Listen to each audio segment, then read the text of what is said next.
It was a quiet morning in the dusty town of Kano, where General Dominic Okoye and his convoy were traveling to an army base for an important briefing. Among the convoy were several young officers who idolized General Okoye for his integrity and leadership.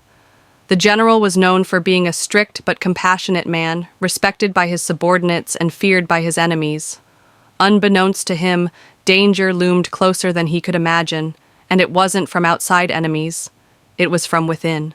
Colonel Francis Adewale, a man consumed by ambition, had grown envious of General Okoye's rise to power. He believed he deserved to be the general, and he was tired of waiting. He devised a sinister plan to eliminate him. Working in secret, Colonel Francis hired a group of armed robbers to ambush the convoy under the guise of a random attack. The ambush was set to take place on the winding road through a forested area, a route notorious for robberies. Francis made sure he was conveniently assigned to another location on the day of the journey to avoid suspicion. As the convoy snaked through the forest, bullets suddenly rained down on them from all directions. Chaos erupted as soldiers scrambled to defend themselves. The robbers were ruthless, firing indiscriminately, and many young officers fell, their dreams and futures stolen in an instant. General Okoye, calm under pressure, barked orders, rallying his men to form a counterattack. Among the surviving soldiers was Lieutenant Chika Nwosu, a brave and resourceful officer who had been personally mentored by the general. Chika had another reason to fight fiercely. His fiancée, Sergeant Amara, was also part of the convoy. He had proposed to her just 2 weeks earlier, and their love had been the talk of the camp. Amara was injured in the attack, but continued to fight valiantly by Chika's side. After an intense battle, the soldiers managed to neutralize most of the robbers, but the cost was devastating.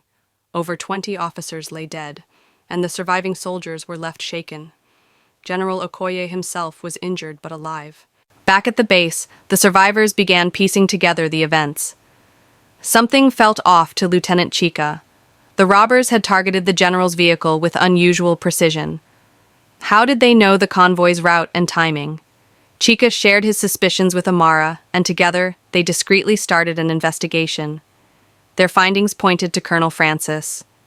One of the captured robbers confessed under interrogation that a man in uniform had paid them handsomely to carry out the attack and provided detailed information about the convoy. Armed with evidence, Chika and Amara presented their findings to General Okoye.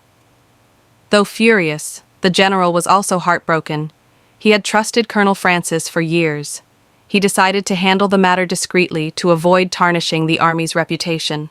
A plan was set to expose Francis during a meeting with high-ranking officers. Chika and Amara intercepted messages proving Francis's involvement and played them before the council. The evidence was irrefutable.